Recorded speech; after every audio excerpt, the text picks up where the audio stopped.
పులివెందులలో ఉద్రిక్తత చోటు చేసుకుంది. కడప జిల్లా పులివెందులలో ప్రస్తుతం చూస్తున్నాము. నగరిగుట్టలో ఇరు వర్గాల మధ్య ఘర్షణ జరిగింది. అక్కడ రాళ్లు సీసాలతో పరస్పర దాడులు చేసుకున్నారు. పలువురికి తీవ్రంగా గాయాలయ్యాయి. బైక్లు కూడా ధ్వంసం చేశారు. సమాచారం తెలుసుకుని రంగప్రవేశం చేశారు పోలీసులు.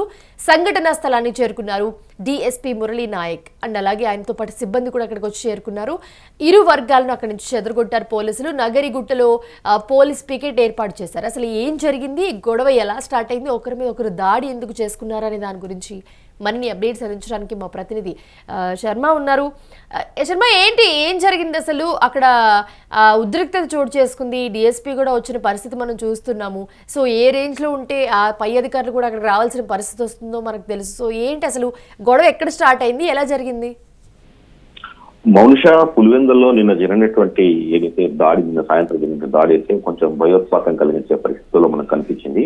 ఇరు వర్గాలు డబ్బు విషయం ఏంటంటే ఘర్షణ మొదలైంది. చాలా కొంతకాలంగా ఎవరైతే ఈ నగరిగుట్టకు చెందినటువంటి సాతుపాటి శ్రీను రాజేష్ కు సంబంధించి ఒక అప్పు వ్యవహారంతో రామేశ్వర రెడ్డి అనే వ్యక్తి దగ్గర నుంచి ఒక 9 లక్షల రూపాయల బాండ్ ఒకటి ప్రామిసరీ నోట్ తయారు చేసుకోవడం జరిగింది. అది కూడా ఎక్కడ జరిగింది?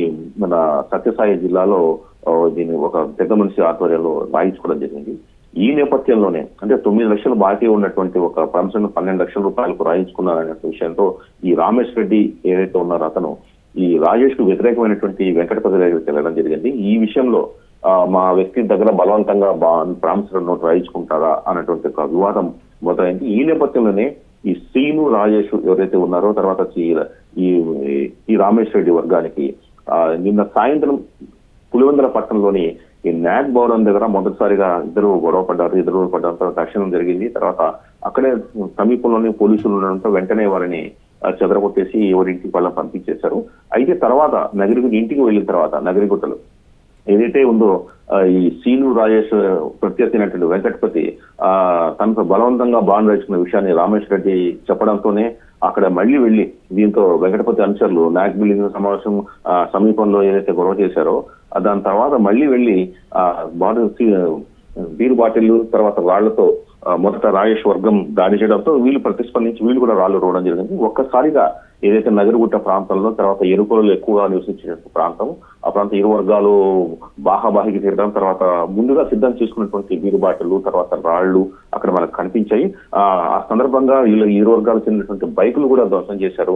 ఈ దాడుల్లో ఇద్దరికి తీవ్ర గాయాలయ్యాయి. అయితే పరిస్థితి ప్రమాద పరిస్థితి లేదు కాబట్టి తాత్కాలిక చికిత్స చేసి వాళ్ళను తిరిగి పంపించారు. అయితే మొత్తానికి ఒక్కసారిగా నగరిగుట్ట ప్రాంతంలో ఉద్రిక్తత దాటియడం, తర్వాత ఇరు వర్గాలు బాటలు రాళ్లతో దాడి పరిస్థితి రావడంతో డిఎస్పీ స్వయంగా రంగంలోకి దిగారు.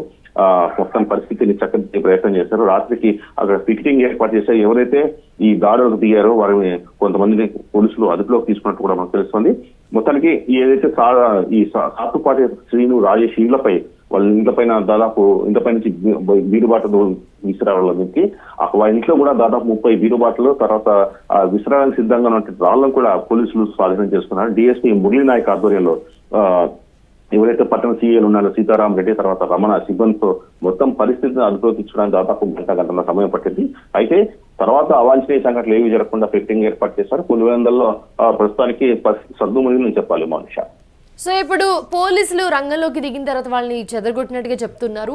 సో దీంట్లో ఎవరైనా గాయపడ్డారా? ఎవరి మీద ఎవరైనా దాడి చేసి గాయాలు అవడం కానీ ఇట్లాంటివి ఏమైనా జరిగాయా? ఒక వ్యక్తి మాత్రం గాయపడ్డారు. చేయికి గాయమైనట్టు మనకు ప్రాథమికంగా సమాచారం ఉంటుంది. అతన్ని వెంటనే చికిత్స చేయించి తర్వాత ప్రాణాపాయ స్థితి అయితే లేదు. తర్వాత కేవలం చేతికి ఒక రాయి బొయ్యిల బాటలు తగ్గడం వల్ల భుజానికి ఓ చిన్న గాయమైంది అన్నట్టు పోలీసులు చెప్తున్నారు. అయితే ఇంకెవరు గాయపడ్డారనే సమాచారాన్ని పోలీసులు అయితే ఏమి ఇవ్వలేదు. ఈ వ్యవహారంలో ఎవరెవరు దీని బాధ్యత ఉంది, తర్వాత ఎవరెవరు దీని వెనకాల ఉన్నారు, కాబట్టి ఎందుకు కవింపు చర్యలకు పాల్పడ్డారనేటువంటి విషయం మీద పోలీసులు ఆరోపిస్తారు. అంజన్ అనే వ్యక్తికి ఒక చేతికి గాయమైనట్టుగా పోలీసులు నిర్ధారించారు. అయితే ఈ ఏదైతే దాడికి పాల్పడ్డారో తర్వాత వీరి శిక్షలు స్వాధీనం చేసుకున్న ఎవరైతే రాజేష్ ఉన్నారో అతని మీద 307 కూడా కేసు గతంలో నమోదైందని పోలీసులు చెప్తున్నారు. ఇటీవల మహానాడు సందర్భంగా ఏదైతే పులివెందుల్లో జెండాలు కట్టినటువంటి దాంట్లో వాటిని పీకేసి టీడీపీ జెండాలు పీకేసిన కేసులో తర్వాత దాడి చేసిన కేసులో ఈ రాజేష్ పై కూడా 307 కేసు నమోదైంది. తర్వాత ఆ నేపథ్యంలో కూడా పోలీసులు ఇతని యొక్క క్రిమినల్ బ్యాక్గ్రౌండ్ కూడా పరిశీలించే పరిస్థితిలో ఉన్నట్టు కనిపిస్తుంది. Right thanks for the update Sharma. చూస్తూ ఉన్నాము అక్కడ ఏదైతే గొడవ జరిగిందో అక్కడ సంఘటనా స్థలానికి పోలీసులు చేరుకున్న తర్వాత ఇరువురు వర్గాల్ని కూడా చెదరగొట్టిన పరిస్థితి మనం చూస్తున్నాము. సో కడప జిల్లా పులివెందులలో జరిగింది ఉద్రిక్తత. నగరిగుట్టలో ఇరు వర్గాల మధ్య ఘర్షణ ఏర్పడింది. రాళ్లు సీసాలతో పరస్పర దాడులు చేసుకున్నారు. మీరు ఒక్కసారి విజువల్స్లో చూస్తే కనుక మొత్తం ఆ ఇల్లు చుట్టుపక్కల ప్రాంతం ముందున్న రోడ్డు మొత్తం కూడా రాళ్ళు గాజు పెంకులు సీసాలతో నిండిపోయింది. అటువైపు నుంచి వీళ్ళు ఇటువైపు నుంచి వాళ్ళు ఒకరి మీద ఒకరు దాడులు చేసుకుంటూనే ఉన్నారు. ఒకరి మీద ఒకరు రాళ్ళు విసురుకుంటూ సీసాలు విసురుకుంటూ. సో ఇది వెంటనే సమాచారం అందుకునే పోలీసులు అక్కడికి చేరుకోవడం జరిగింది. అయితే దీంట్లో కొంతమందికి అయితే గాయాలు అయ్యాయి. అక్కడ ఉన్న ఒక బైక్ కూడా ధ్వంసం చేసిన పరిస్థితి మనం చూస్తున్నాం. మీరు విజువల్స్లో కూడా చూడొచ్చు. అండ్ అలాగే కొంతమందిని గాయపడిన విజువల్స్ కూడా మీరు స్క్రీన్ మీద చూస్తున్నారు. అయితే సమాచారం తెలుసుకుని వెంటనే పోలీసులు వచ్చిన నేపథ్యంలో అక్కడ మురళి డిఎస్పీ మురళి కూడా చేరుకున్నారు. మురళి నాయక్ కూడా అక్కడ చేరుకుని వెంటనే పరిస్థితి తెలుసుకుని అక్కడ చేరుకుని అండ్ అలాగే ఆయనతో పాటు సిబ్బంది వీళ్ళందరూ చేరుకుని అక్కడ ఉన్న వర్గాలను చెదరగొట్టారు. సో చెదరగొట్టిన తర్వాత అక్కడ దగ్గరలో నగరిగుట్టలో పోలీస్ పికెట్ కూడా ఏర్పాటు చేశారు. మళ్ళీ ఇది పునరావృతం కాకుండా కంటిన్యూ కాకుండా ఆ వర్గాన్ని ఈ వర్గానికి నచ్చజెప్పి కూర్చోబెట్టి మాట్లాడి సో కొంతమంది అదుపులోకి తీసుకుని వాళ్ళందరినీ కూడా కొంచెం శాంతింపజేసి గొడవ జరగకుండా అక్కడ అందరినీ కూడా అదుపు చేసిన పరిస్థితి మనం విజువల్స్లో కూడా చూస్తున్నాం.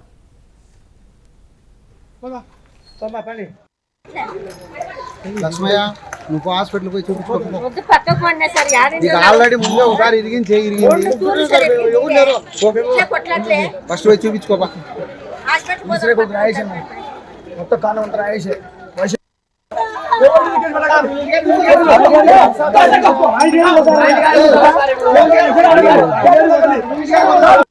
కంట్రోల్ చేస్తా బాబు.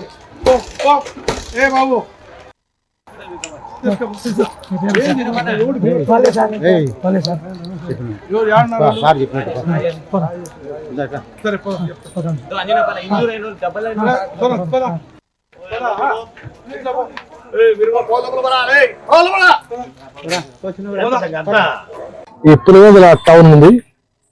ఆ పులివెందుల టౌన్ లో బాగున్నటువంటి Nagarigutta most of the peoples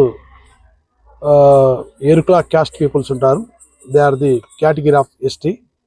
ఇక్కడ సాతుపాటి రాజేష్ వైఎస్ఆర్సిపి పార్టీ సానుభూతి పరుడు, ఇంకొక అతను అంజనప్ప అని ఉంటారు. వాళ్ళకు ఇద్దరి మధ్య ఉండేటువంటి ఈ పులివెందుల టౌన్ ఉంది. అంజనప్ప వారి పైన దాడి జరిగింది. దాని ఫలితంగా ఈరోజు ఈ సాతుపాటి రాజేష్ ఎవరైతే ఉన్నారో వాళ్ళ ఇంటి దగ్గర ఉండేటువంటి బీర్ బాటిల్స్ అవన్నీ ఉన్నాయి వాళ్ళ హౌస్ దగ్గర. అవి స్వాధీనం కూడా చేసుకున్నాము. ఒక వెహికల్ కూడా ఈ రాజేష్ సంబంధించినటువంటిది కూడా మనం సీజ్ చేసుకున్నాము. ఇక్కడ సుమారుగా ఒక 20 నుంచి 30 బాటిల్స్ బీర్ బాటిల్స్తో వాళ్ళు విసురుకున్నారు. ఆ సందర్భంలో మామూలుగా ఉండేటువంటి వారిపైన ఎవరిపైన గాయాలు కానీ ఎవరిపైన లేదు. అంజనప్ప చేయి మీద గాయం తగిలింది అని అన్నారు. అతనికి హాస్పిటల్కి పంపించాము. ప్రస్తుతానికి పరిస్థితి పీస్ఫుల్గానే ఉంది. వాళ్ళ హౌసెస్ పైన ఉండేటువంటి రూఫ్ టాప్ పైన అంతా చెక్ చేసి బీర్ బాటిల్స్ స్టోన్స్ అవన్నీ సీజ్ చేసుకున్నాము. కొద్దిగా ఇక్కడ పికెట్ కూడా ఏర్పాటు చేస్తున్నాము. ఎవరైతే వెహికల్ అయితే వాడినారో ఆ వెహికల్ని కూడా సీజ్ చేసుకున్నాము. అది స్టేషన్ తరలిస్తాము. ఇది ప్రస్తుతానికి ఉండేటువంటి దాని మీద ఉంది. వారు కంప్లైంట్ అంజనప్ప అయితే తీసుకొనేసి అది సెక్షన్ ఆఫ్ లా ఏమి నా పై అధికారి అనేటువంటి మా జిల్లా ఎస్పీ సార్ గారికి తెలియజేశాము. నచికేత్ సాబ్ గారికి సార్ యొక్క ఉత్తర్వులు తీసుకొని కేసు దర్యాప్తు చేస్తాం.